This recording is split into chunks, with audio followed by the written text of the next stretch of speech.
Buletin Didik 26 September bersama saya Syafri Izan Wahab. Assalamualaikum dan salam sejahtera. Projek pendidikan yang dilaksanakan oleh sepasukan guru bahasa Inggeris dari Kolej Vokasional Keningau melayakkan mereka sebagai finalis bagi anugerah inovasi pendidikan bahasa Inggeris paling berprestij di dunia iaitu Elton's Innovation Awards anjuran British Council dalam kategori inovasi tempatan. Melalui projek Daudau yang bermaksud dahulu kala dalam bahasa Bajau, projek seni ini menggabungkan seni persembahan, seni penulisan dan seni visual. Projek ini diilhamkan oleh Dr. Sihajuan Ide, Nur Azilah Othman dan Sydney Engelbert Ganggang dan mendapat bimbingan Macmillan Education and International Houseworld Organisation yang turut diiktiraf dalam penganugerahan ini. Ini merupakan kali pertama Malaysia tersenarai sebagai finalis bagi anugerah berprestij ini. Projek ini membimbing pelajar untuk menghasilkan karya seni mereka sama ada dalam bidang seni persembahan, seni penulisan, seni visual atau gabungan mana-mana bidang seni tersebut. Ini membolehkan pelajar mengasah bakat dan menunjukkan kreativiti mereka. Projek ini juga memberi alternatif tertentu seperti bahasa isyarat dan animasi kepada pelajar berkeperluan khas agar mereka dapat menghasilkan karya tersendiri dan menyertai sebarang pertandingan. Tema utama projek ini adalah cerita rakyat dan budaya etnik dengan tema keduanya adalah isu-isu kontemporari. Terdapat 5 lagi finalis untuk kategori inovasi tempatan yang berasal dari Brazil, Peru, Republik Yunani, Ukraine dan United Kingdom. Pengarah kolej Johari Elias Jaibit bin Sabin memuji usaha guru-guru ini yang berjaya memperkayakan pengalaman belajar penuntut institusi itu sambil memberi mereka peluang untuk menunjukkan bakat dan kreativiti mereka. Tambahnya, projek itu juga mampu membantu memelihara warisan budaya kerana ianya bertemakan cerita rakyat dan budaya etnik. Pemenang-pemenang bagi anugerah yang dipertandingkan akan diumumkan pada 30 November 2022 melalui acara fizikal yang akan berlangsung di London dan ianya turut ditayangkan dalam talian.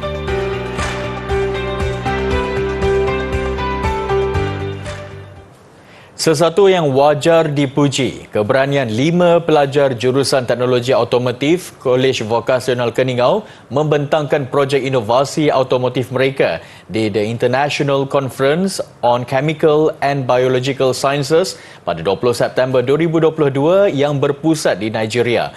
Persidangan yang berlangsung di Zoom ini dihadiri oleh delegasi dari 11 buah negara di Asia, Eropah dan Afrika.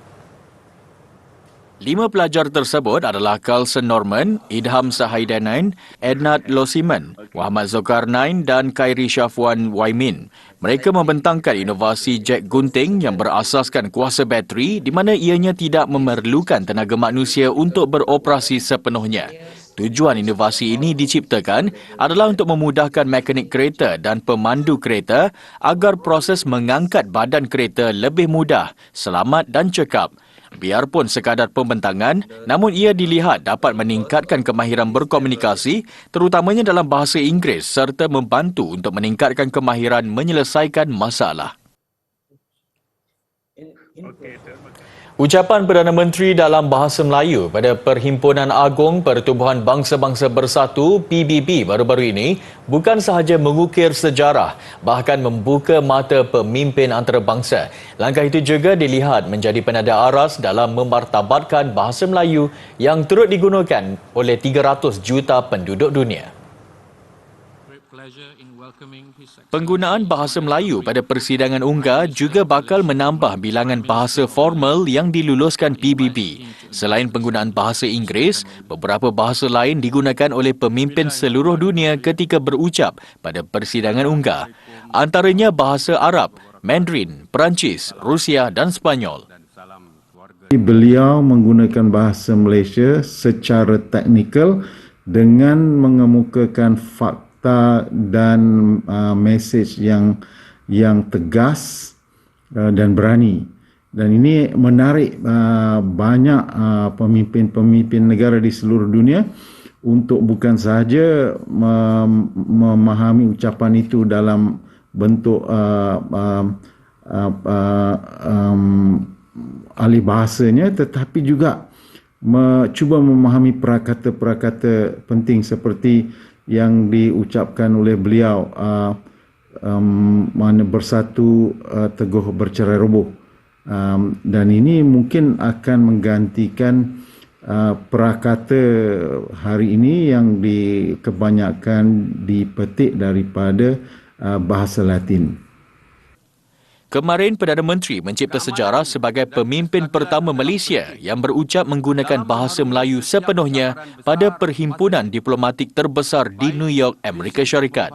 Langkah mengenakan baju Melayu turut dipuji kerana menggambarkan penegasan jati diri dan identiti masyarakat Malaysia kepada komuniti dunia. Kami percaya tema ini amatlah Yang di-Pertuan Agong Al-Sultan Abdullah Riayatuddin Al-Mustafa Billah Shah dan Raja Permaisuri Agong Tunku Hajah Azizah Aminah Maimunah Iskandariah berkenan mencemar duli menghadiri Simposium Tekstil Tradisional ASEAN ke-8 hari ini.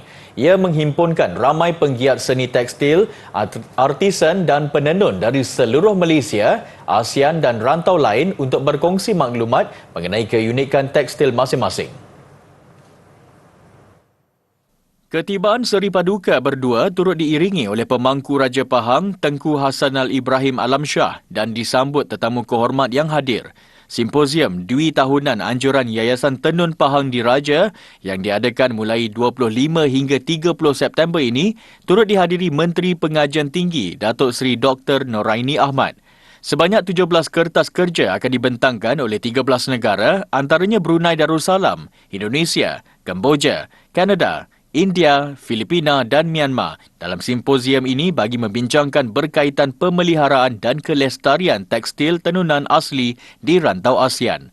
Selain itu turut dipamerkan untuk tontonan umum merupakan pelbagai koleksi menarik, koleksi tenunan peribadi Seri Paduka sendiri, hasil tenunan dari penjara serta koleksi peribadi tokoh budaya Allahyarhamah Sharifah Azah Muhammad Al-Sagof atau lebih dikenali sebagai Azah Aziz.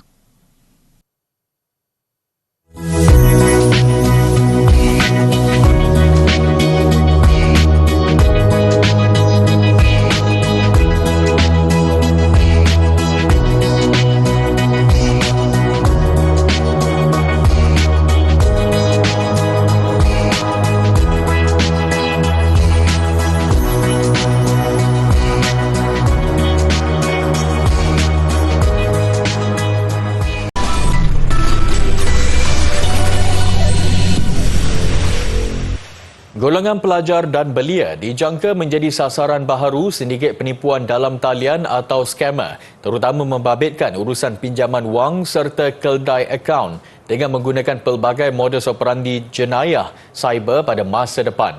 Ketua Polis Negara Tan Sri Akril Sani Abdullah Sani berkata, kelicikan penjenayah cyber mengeksploitasi perubahan teknologi dan kreatif menjerat mangsa menjadi antara punca peningkatan kes jenayah itu. Selain itu, beliau berkata, kesedaran masyarakat yang masih pada tahap sederhana mengenai jenayah cyber turut menyumbang kepada gejala itu. Justru, Polis Diraja Malaysia (PDRM) melihat wujudnya keperluan untuk menyebar luas ilmu pengetahuan kepada masyarakat supaya mereka dapat mengelakkan diri daripada menjadi mangsa kegiatan jenayah itu. Malah kegiatan jenayah kewangan sebegini turut memberi kesan jangka panjang kepada ekonomi dan keselamatan negara, termasuk menggugat kemajuan ekonomi. Mengulas lanjut, 7 jenis jenayah kewangan utama membabitkan penipuan dalam talian ialah belian dalam talian, pinjaman tidak wujud, pelaburan dalam talian, Macau scam, African scam, pintasan email dan penipuan SMS.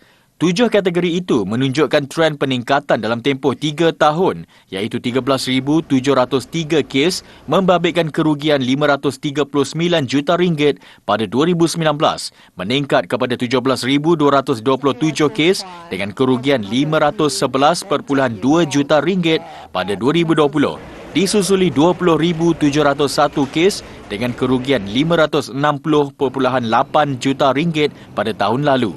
Dalam tempoh Januari hingga Julai tahun ini pula, katanya sebanyak 12,092 kes direkod membabitkan kerugian bernilai RM414.8 juta. Dalam usaha memupuk minat membaca dalam kalangan masyarakat, Perpustakaan Tuanku Bainun PTB, Universiti Pendidikan Sultan Idris UPSI mengambil satu langkah proaktif. PTB dengan kerjasama Pusat Transformasi Komuniti Universiti UCTC menyediakan ruang khas untuk sudut bacaan di Klinik Kesihatan Tanjung Malim dan Klinik Kesihatan Slim River, Perak. Penyediaan ruang-ruang ini merupakan projek rintis Hikmat Sosial UPSI bertujuan untuk memupuk budaya membaca kepada pengunjung yang terdiri daripada pelbagai lapisan masyarakat. Timbalan Ketua Pustakawan PTB, Wan Kartini Wan Sulaiman berkongsi, pihaknya mengambil masa 3 hari dengan kekuatan 10 orang staf bagi penyediaan ruang bacaan tersebut. Ujarnya, pihaknya memilih untuk menempatkan sudut bacaan di ruang legar yang terletak berhampiran tempat menunggu di klinik kesihatan terbabit. Buku-buku berkenaan boleh dibaca pesakit ketika menunggu giliran mahupun ahli keluarga yang menemani mereka sewaktu menanti bagi mendapatkan rawatan. Tambahnya, sebanyak 5,300 naskah buku beraneka genre seperti cerpen, motivasi dan keagamaan diserahkan kepada kedua-dua klinik itu. Buku-buku ini merupakan sumbangan daripada agensi seperti Dewan Bahasa dan Pustaka DBP, Serambi Ilmu Rakyat Bank Rakyat serta sumbangan orang awam selain perbelanjaan UPSI sendiri. Dalam pada itu, Naib Chancellor UPSI, Profesor Datuk Dr. Mat Amin Mattaf berkata, UPSI akan terus mencari ruang untuk memupuk minat membaca dalam kalangan masyarakat. Katanya, usaha tersebut diharap dapat membantu memperkasakan lagi modal insan tempatan seiring dengan slogan UPSI, Universiti untuk Masyarakat. Kemeriahan sambutan Pesta Tanglong Tawau 2022 mendapat sambutan menggalakkan dari masyarakat setempat. Dianggarkan lebih 10,000 pengunjung membanjiri program berkenaan yang dipenuhi dengan acara kebudayaan kaum Tionghoa. Majlis sehari itu berlangsung di Sekolah Rendah Jenis Kebangsaan Yuk Chin Tawau, Sabah. Selain pertandingan tanglong yang disertai lebih 20 peserta daripada pelbagai kaum, program turut dipenuhi dengan acara kebudayaan dan makanan tradisi kaum Tionghoa. Program dianjurkan oleh Persatuan Dewan Perniagaan Tionghoa, Gabungan Persatuan Tionghoa dan pihak swasta. Sambutan berkenaan telah dihentikan sejak 2 tahun lepas akibat penularan pandemik COVID-19. Ini program diwujudkan pada tahun 2015 dan berturut sampai 2019 sehingga kita menghadapi itu wabak COVID 2019 dan kita berhenti 2 tahun lah. Jadi hari ini sangat gembira lah kerana pesta ini akan diajukan balik. Dan seperti apa kita cakap, saya amat bergembira kerana kita nampak balik itu keramaian yang begitu mesra, bukan saja Cina. Tetapi kita tengok banyak juga Melayu dan kaum-kaum lain datang sama-sama untuk menyambut pesta kuih bulan ini. Okey, sebagai penduduk Tawau, kami rasa berbangga dengan pesta yang diadakan ini yang melibatkan semua kaum dan ramai kaum-kaum yang lain boleh bersama-sama untuk menjayakan program inilah. Dengan saya sendiri pun pertama kalilah datang ke Pesta Tanglong seperti yang diadakan ni.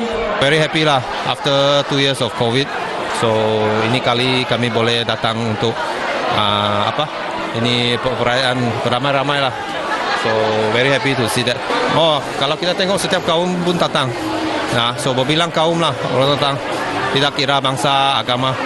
So kita celebrate sama-sama lah. Pertama dibuka lepas MCO. Jadi sangat meriah, boleh nampak banyak orang. Banyak kaum juga, kaum Melayu, Cina semua pun ada.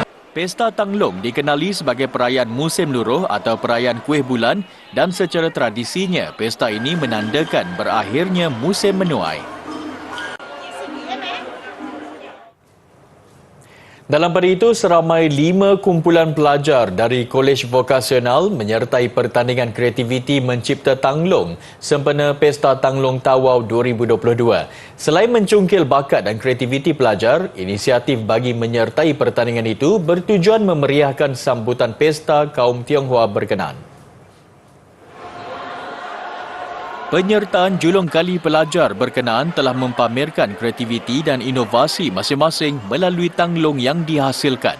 Tanglong yang dihasilkan mengambil masa selama 2 minggu untuk disiapkan sebelum dipamerkan kepada orang ramai pada sambutan berkenaan. Antara tanglung yang mendapat tempat hasil ciptaan kumpulan pelajar berkenaan adalah Year of Rabbit dan Golden Coin.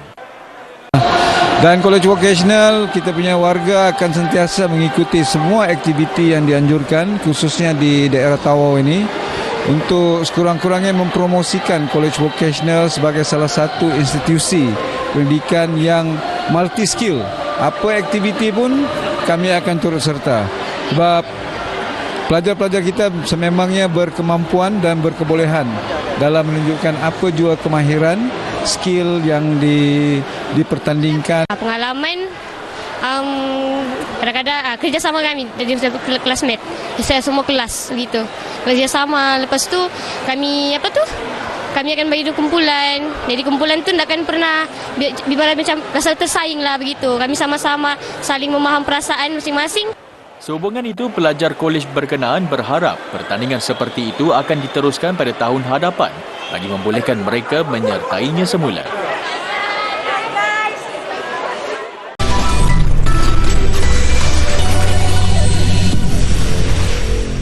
Bersua kembali. Krisis tenaga menyebabkan permintaan ke atas pemasangan panel solar untuk kediaman komuniti di Sepanyol meningkat. Keadaan itu ditambah ketara apabila undang-undang baharu turut diperkenalkan bagi membolehkan pihak komuniti menjana kuasa boleh diperbaharui melalui pemasangan panel solar secara kolektif.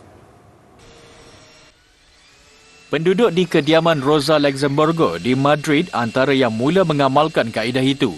Semua perbelanjaan ditanggung bersama. Mengikut laporan, tahun lalu Sepanyol memasang panel solar yang boleh mengeluarkan tenaga elektrik sebanyak 1.2 gigawatt yang dijangka meningkat kepada 2 gigawatt menjelang akhir tahun ini.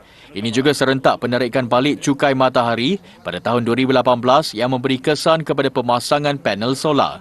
Di bawah undang-undang baharu itu, individu, keluarga dan komuniti dibenarkan mengeluarkan tenaga boleh diperbaharui. Menurut syarikat yang dilantik sebagai penasihat dan reka bentuk pemasangan panel solar itu, pihaknya turut menerima lebih 213% permohonan untuk pemasangan panel solar di Madrid. Ini menyebabkan pihaknya menggelarkan perkara itu sebagai fobia solar. Hasil penggunaan tenaga melalui solar, mereka juga menjangkakan penduduk di kediaman Rosa Luxemburgo mampu mengelak pelepasan sebanyak 240 tan karbon dioksida setahun. Seperti di kebanyakan tempat, bandar orang asli Kowanyama di utara Queensland, Australia juga bimbang dengan pertambahan anjing liar di kawasan mereka. Bagi mengatasi isu itu, anjing-anjing berkenaan dikasih atau dimantulkan.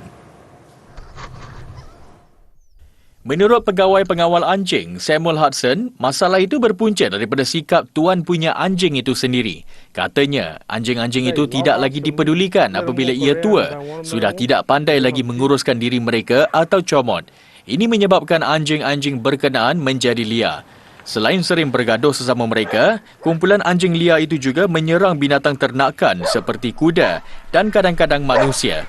Berikutan itu, semua penduduk dinasihatkan supaya memagari kediaman mereka. Mengikut laporan, terdapat 445 ekor anjing berdaftar di Kowanyama atau kira-kira 1 daripada 2 orang penduduk di bandar itu. Jumlah anjing yang tidak berdaftar atau anjing liar tidak diketahui. Bagi mengelakkan anjing-anjing itu membiak, pemilik anjing ditawarkan insentif seperti makanan percuma dan ubat-ubatan jika mereka membawa anjing mereka untuk rawatan. With the efforts of our desexing, treating them for worms and ticks and mange and all that sort of stuff, majority of the population are healthy looking. They look like normal dogs now.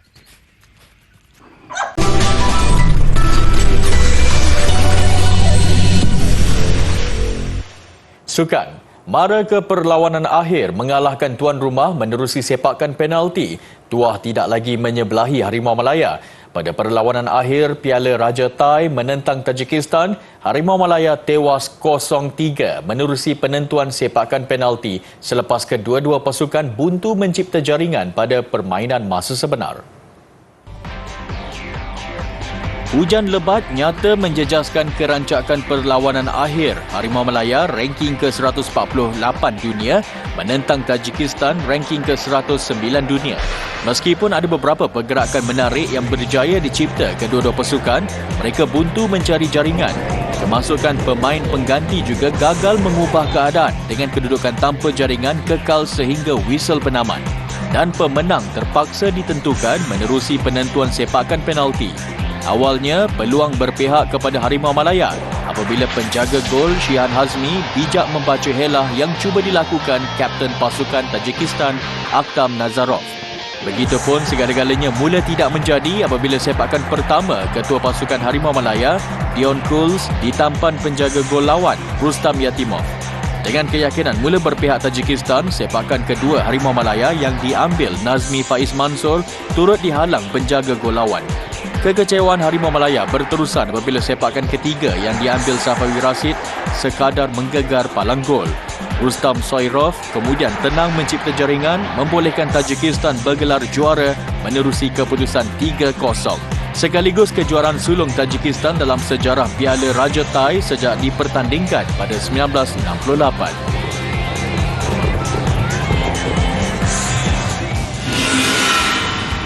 Terdahulu, tuan rumah Thailand mengesahkan kedudukan tempat ketiga apabila menewaskan Trinidad and Tobago.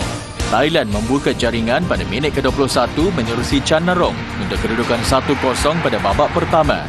Selepas rehat, Trinidad and Tobago melakukan beberapa pertukaran dan ia membuahkan hasil apabila berjaya mengikat kedudukan 1-1 pada minit ke-59 menerusi Karen Moses. Thailand mula mengatur gerak dengan beberapa rangkaian serangan pantas. Detik yang ditunggu-tunggu tiba apabila pemain sensasi pasukan Supachok Sarachat meledak gol kemenangan Thailand sekaligus mengesahkan kedudukan ketiga kejohanan.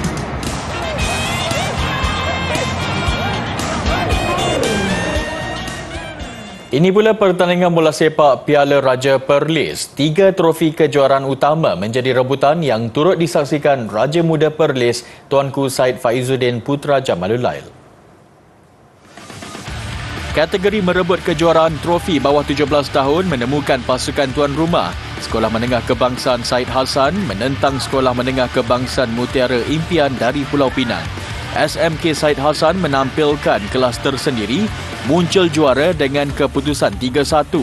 Selain kategori bawah 17 tahun, turut diadakan perlawanan bagi kategori bawah 14 tahun yang dimenangi SMK Mutiara Impian. Kategori alumni pula menjadi milik SMK Said Hassan yang menumpaskan Penang Free School 3-1.